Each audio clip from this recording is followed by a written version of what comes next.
So I've been itching to make video games reviews for a while. Like, as an avid gamer and a demented weeaboo, like, it's kind of obligatory to talk about the games I've played every now and then, you know?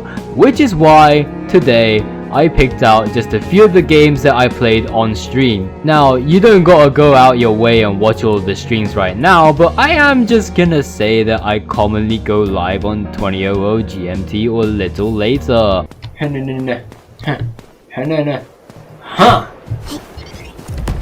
But without further ado, grab your dinner, have a seat, cause it's time for me to nerd my fucking ass off.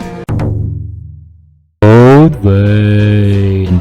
Okay, this game I initially thought would just boil down to waifu souls, you know, like otherwise it would just be like a typical Souls-like that has hella difficult bosses and a dying world and all that shit, because yeah, I mean, it does fit into that category. Like, if I were to boil down Code Vein's story, right, you have your little main character who has special powers, and you join this little squad of people who each have their own goals but ultimately stick around for the sake of survival. Like, come on, the world is just finished. Like, you've got these zombie guys roaming around in this dome that's apparently protecting you from even bigger dangers. Like, shit, bro, you're getting hit by the double whammy of space invasion and a zombie apocalypse, which is why living through the day in this world is near impossible, especially alone. And yeah, it's a AAA game, so even though the writing itself wasn't crazy good, it still had the visual quality that's good enough to get me into the world building.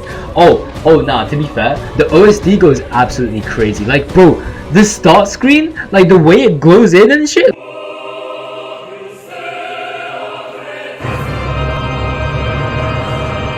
Like, brother, you know for a fact you're getting into something that you're not gonna come back without being in awe. Like, this is already good polishing I'm seeing here, right? Alright, now let me talk about some of the mechanics in the game, right? The combat is what I would expect from a 3D Souls-like, except light rolling is a straight up dash and is broken as fuck. The variety of weapons is also crazy, bro. Like, okay, there aren't as many types of weapons as the original Souls series, but variety does exist. Like the glaive that you can slide around with, or like the greatsword that literally grows in size on a heavy attack. Like, no, but I do think that the focus feature is a bit too much though. Like, if you, like, I'm pretty sure like if you get the dodge or like timings right, I'm pretty sure like it resets your poise and gives you full stamina or whatever. But I even to this day don't know how this actually works, because at the heat of battle there's only so many things that I can keep track of, and it's an unfamiliar feature, so I don't really know much about it. So, and you can't take the time to learn it mid-combat, you know, like, if you get what I mean. I do want to mention one really interesting feature though, and that is that you have the option to pick this like one partner to go on an adventure and like fight alongside you with, like basically a duo to help you out and shit. And as the story progresses, you can pick a wider variety of them, right? And the reason why I think this whole system is interesting is because, yeah, like I said, it's a Souls-like, you know, a type of game where you focus on yourself, you know, where you hone this kind of discipline or the skill to get through major points of the game. So why then does the game encourage you to always have a helping hand? And I do think there is a good answer to this, right? They're there to immerse you into the me and the gang kind of feels. You're now in this team and you're now like helping each other for each other's sake. And it's also nicely integrated into the gameplay as well, like how some skills need a specific partner to cast, or how you literally have an ability to revive the other character. Like, we're gonna ignore the fact that that part is mostly used by your partner to save you when you're the one that's dying, but you know what I mean. Like, you can do stuff like have a build where you funnel your partner like crazy and clear the entire game playing as a support. That said though, you can't just entirely hide behind your partner's back and AFK through the entire fights. Like, one thing I really like about the boss fights in this game is that most of the bosses out there anticipate multiple characters being on the field, which is why they do a lot of attacks that have a massive AoE. But even still, like, does the partner system make the game easier? The answer is a yes, but let me put an asterisk on that, because one thing that I really disliked about this game is that the bosses are so damn hard to kill. Okay, let me explain, because there's a difference between when a boss is hard to kill and hard to beat. Like, when a boss is hard to beat, it means that the boss is complicated, you know. You gotta remember all the openings, all the attack patterns, special gimmicks, etc, etc, you know, the healthy kind of boss design. And don't get me wrong, like Code Vein's boss designs aren't bad. I actually really enjoyed learning and getting through all the fights, and they're all like properly complicated and shit. But when I say that the bosses are hard to kill, it means that they're simply tanky as fuck. And I think the very obvious reason why they did this is because the game anticipates you to fight them with 2 characters on play. Like, bro, why can't you do the same thing like the original Souls games where the boss health like scales off of the numbers characters in play? Because now the option to play solo, which is what I did in one of the playthroughs, becomes exponentially more difficult because naturally I have to deal with more attacks and not drain myself out for a longer period of time. So when I talk about whether the partners are there to make the game easier, the longer answer to that question would be that if I don't play with them, I get hella punished for absolutely no reason. But I think that's it for the parts that I didn't like about this game. I'll talk about one feature that I really liked about this game, and that is that the way you play is like very easily customizable. Like, okay, say in the original Dark Souls series or even in Elden Ring, right? If you want to try a new build that revolves around completely different set of stats, you normally have to go through a rebirth and re-roll your stats, and you can't even do this an infinite number of times. Sometimes you have to go through an entire another playthrough and get the re-rolls again. But in Code Vein,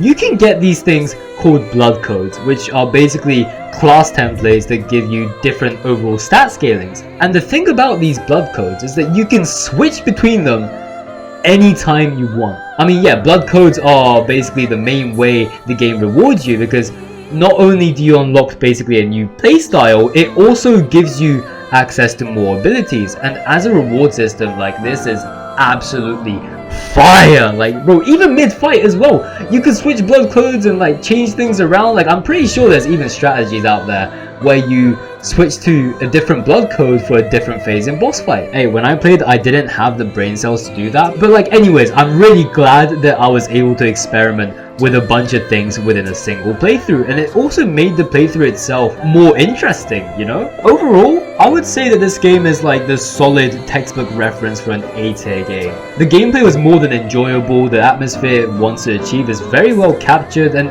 it also nicely explored mechanics that differentiate it from the average Soul series. It's just that they kind of fell flat on its face on execution, but at the same time it wasn't breaking anything crazy in the game. I'll put this in A. Like, Code Vein, like, bro, you can stay in the good books for me. Like, you have ample reason for me to get the sequel. Wait, what'd you say? The Cathedral? I don't know what you're talking about, my guy. Okay, like, I might just be the biggest glazer of this game, but okay, let me tell you, man, like, it's for good reason. Ender Lilies is a game that I would praise as a visual masterpiece. Like, this is, I would say, some of the best executed indie games out there when it comes to its designs. So the game at its core is a Metroidvania, so even though it has a lot of emphasis on combat, the gameplay is focused mainly on adventure and discovery. And Ender Lilies, right? Holy shit, this game understands and utilizes these properties really damn well and tells a tale like none other, right? Okay, I just want to first jump into saying that this game has a really well made tutorial. Like, it's one of those learn as you progress the story kind of ones, which I'm already like a massive fan of, because it already gets you into the world building without the tutorial seeming like a chore, right? But on my way through though, you can also find like these few bits of notes on the floor, and these notes introduce the concept of blight, which is the main subject of the game, right? Blight is like a pandemic of ancient magic which corrupts and takes over one's soul and body, resulting in an immortal creature that barely resembles its old identity. And to wrap this all around your head, the game puts you through its first boss fight, which has 2 fucking health bars. Anyways, once you beat this boss, you get to see like this glimpse of the past in the form of her memory, showing that she was a warrior staving off the blighted until she became one herself. So what the tutorial actually teaches you is literally everything. Like, Like, not only the basic movement and the combat mechanics, but it also shows you how to uncover the lore of this world by finding these notes, and how the lore ties into the main story through the boss fight and the cutscenes. It's a really strong... Oh fuck, I just hit my elbow. It's a very strong hook that got me in instantly, and I'm really glad I stayed to experience the whole of this game. Yeah, you might have realized by now, but the main story is not about saving the world. Like, sure, you have this power to purify the blight from people, but the world is already in shambles. It's beyond saving. Like, you know that boss you just beat? Nah, bro, those guys were the ones fighting to save the world, right? Your role in the story is just to release these defeated warriors from the curse of the blight, hence the name Quietest of the Night.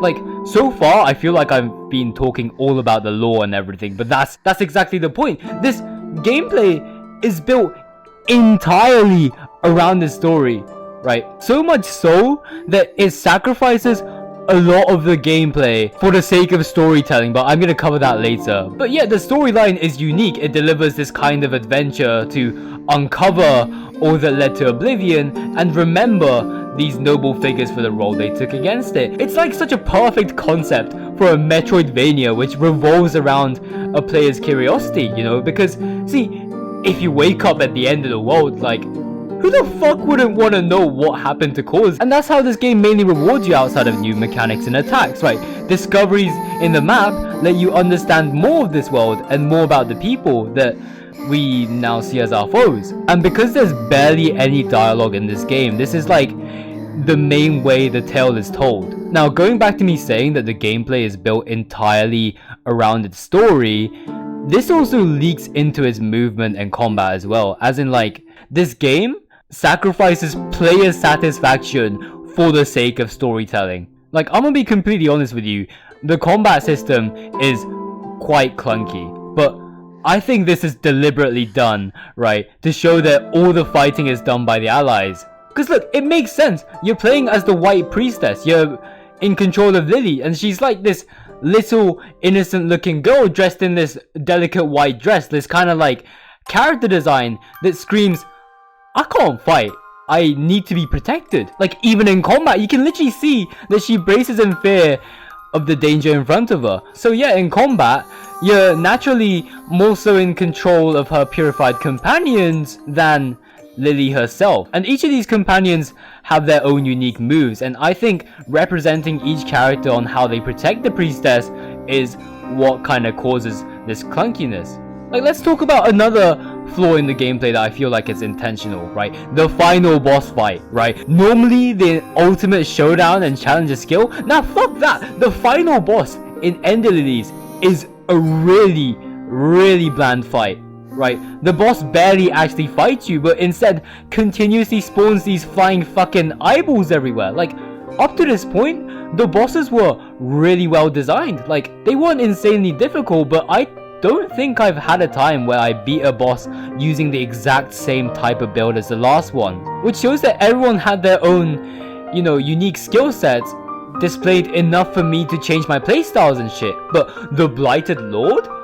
It was literally just a punching bag that occasionally spewed some red shit out. But like I said, once again, right, hear me out, it's for the sake of storytelling. See, the Blighted Lord is the outcome of the old priestess who has purified and inherited too much blight for her to contain. But we also learn from after the fight that she still tries to suppress this outburst. So if you look back at the fight with this context in mind, you can now say that because the priestess is trying to contain the blight, even mid-fight, the boss becomes more reluctant to attack. But since she fails to contain it entirely, it leaks out in the form of these eyeballs, right? Like, imagine taking away the tension from the climax just to add more depth into a single character. And mind you, this motherfucker has only been mentioned in like a few writings up to this point in the game. Like, the amount of commitment is insane. Like, okay, also, I can't talk about this game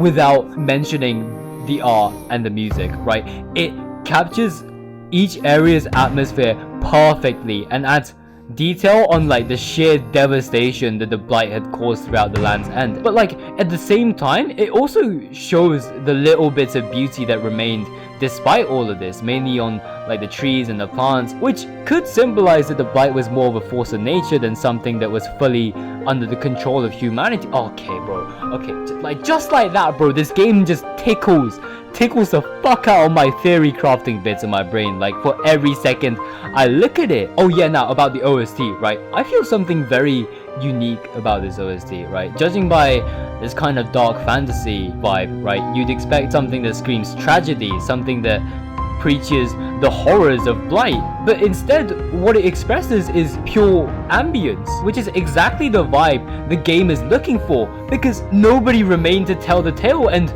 you're the only witness to the catastrophe. And then yeah, so you expect this all like ambience and shit, right?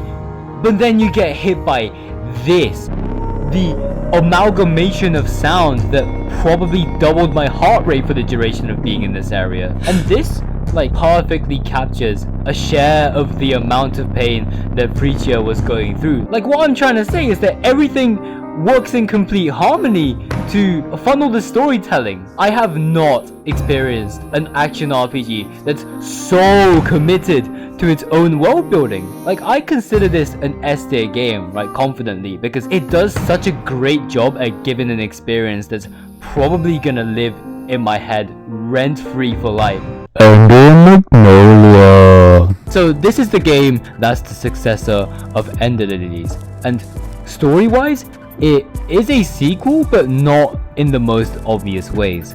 Ender Magnolia explores an entirely different region within the same world, and an entirely different kind of storyline. To summarize the gameplay experience, it's basically a direct upgrade from its previous title. The first thing to mention here is the sheer increase in the volume of the game. Ender Lilies has just about 16 hours of content if you want to 100% it, but Ender Magnolia takes an entire 32 hours just to finish the story. It's mainly because this game now explores a more mainstream dark fantasy of this hierarchical society that is the Land of Fumes. The story revolves around a much larger cast of characters who significantly impact the course of events at the present time. See, this game puts a lot more weight onto the present storyline than Ender Lilies, naturally allowing more dialogue, more objectives, and also the map is overall way bigger. Secondly, I want to emphasize how much smoother the controls in this game are. Like, they took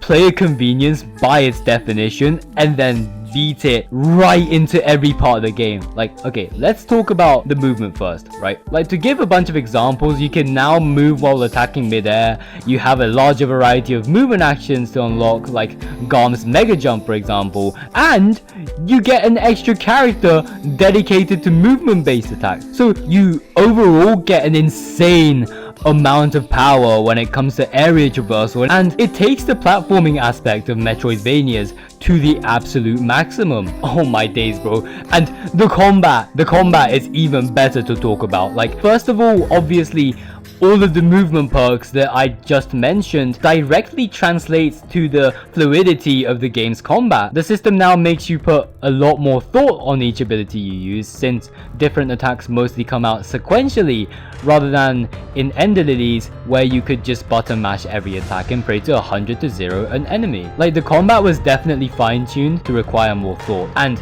thought is what you need, bro. Like, the bosses in this game are significantly more complicated than its predecessor. Attacks are quick, flashy, gimmicky, powerful, all of the good shit condensed into an entire array of attack patterns, way more in size than the bosses from the previous game. It's insane. Like, I'm still over here spamming the boss rush mode because, bro, they're just so fun. Like, I can't get tired of them. Oh shit, yeah.